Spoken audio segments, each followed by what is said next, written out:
All right, this is number 2 on the 2007 free response.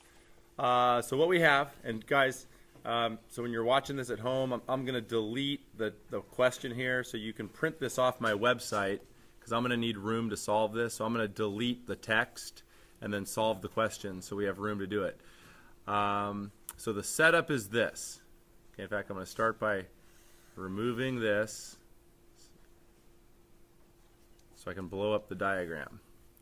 So what they're giving us is this situation where we have a, you kind of think of this as 2 regions. So the first region is here. So the first region is this. So what's happening in this region? The charge is starting right down here. And this is oppositely charged parallel plates. So we got a battery, positive, negative. So this plate here is plus, right? And then this plate up here is minus. So which way is the electric field going between these plates? The electric field is going this way. How do we define the direction of the electric field? It's defined, it's the direction that a little positive guy wants to go. So if we take this little positive charge right here and release him from rest, what's he going to do?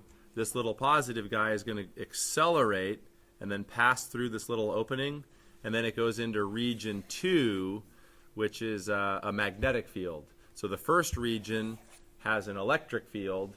The second region has a magnetic field. Okay? So that's kind of the setup. Now, we're given these numbers, like the problem gives us what this x value is. It's 1.75 meters. Do we want the 1.75 meters? What do we have to do to that 1.75? Cut it in half. We're going to divide that by 2. Why are we going to divide that by 2? Because what would half of x be? R. It's the radius of the circle. X is the diameter of the circle, and R would be the radius. So that is 0.875 meters. The radius is 0.875 meters. Okay, so the first question wants us to figure out which way the magnetic field must be in region 2. In this region right here, which way must the magnetic field be? Now, is there an equation for doing this? Or perhaps a right-hand rule? Right-hand rule.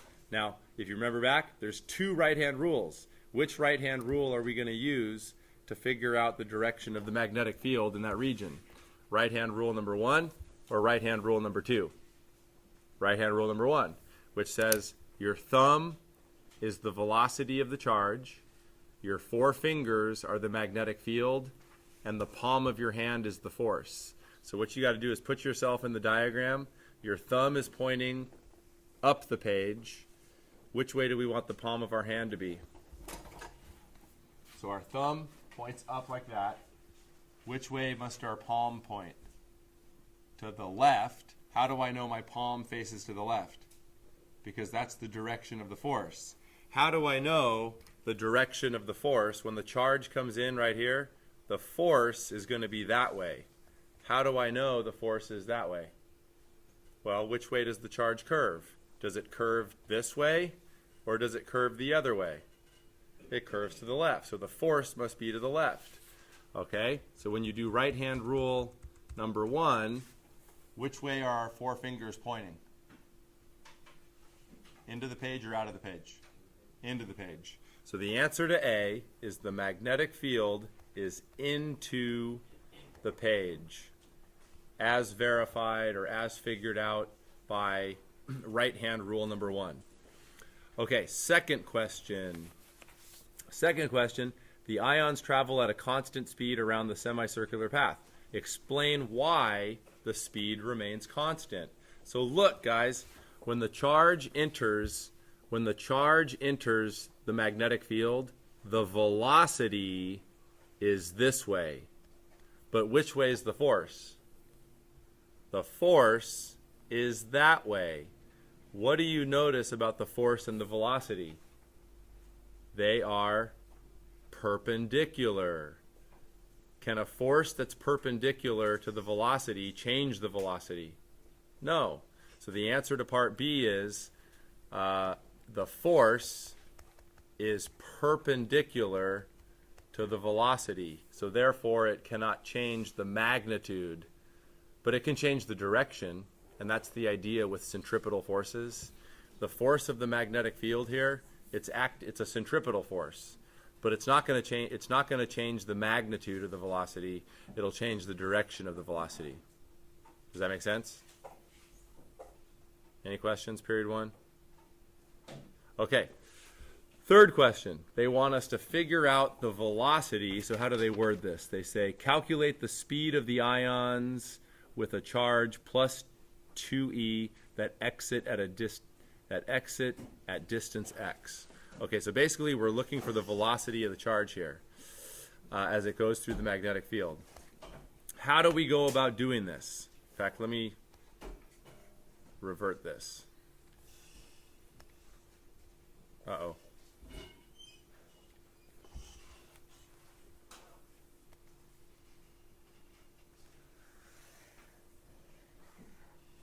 Get rid of that.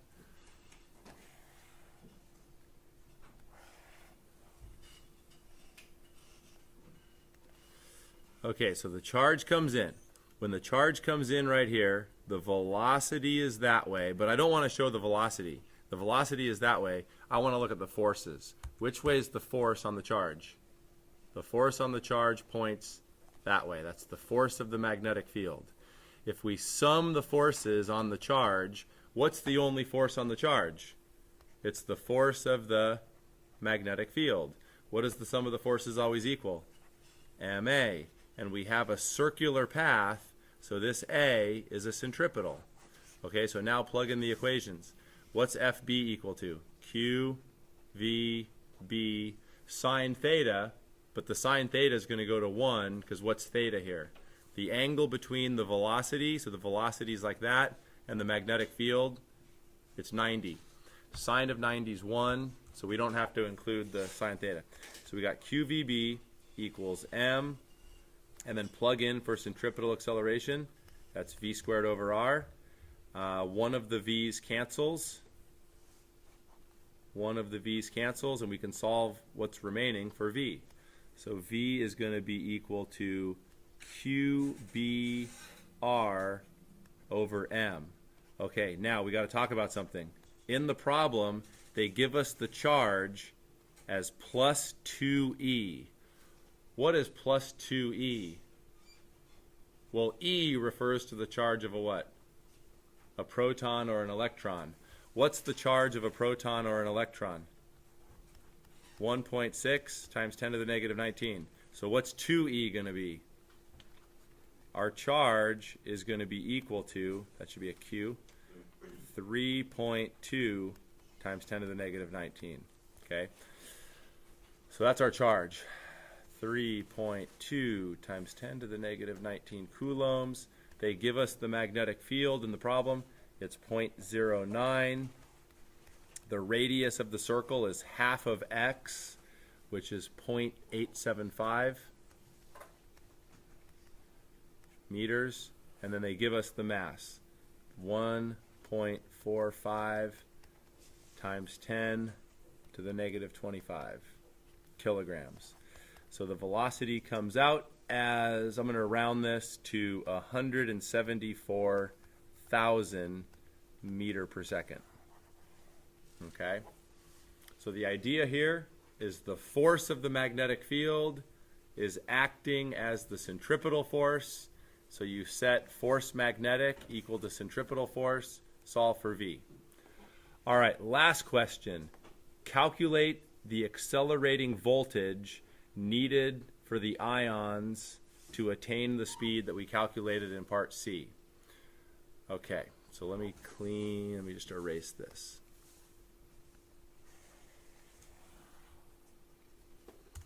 Okay, so now we're focusing on region 1. So the charge starts right here, right? So this is positive plate, This is negative plate. And then there's an electric field in here. Okay, what we're looking for is the voltage. So this cursive E, it's the same thing as delta V, right? That's voltage. The answer to this question lies in the definition for voltage. What's the definition for voltage? Delta V, which is actually E here, it's the same thing.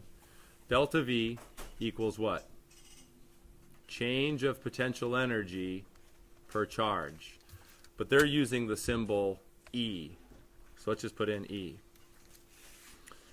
Okay, so voltage is change of potential energy over charge. So look, when this charge is sitting right here, does that charge have potential energy? It does, dude. It's in a very similar way. So look, I hold up my coffee mug right here. Does my coffee mug have potential energy? Yes. If I let my coffee mug go, that potential energy is going to get converted to kinetic. A very similar thing happens here. So when the charge gets released, it's going to accelerate down the electric field. So when the charge is right there, what type of energy is the charge going to have? It's going to have kinetic. Assuming no loss of energy, potential and kinetic will be what?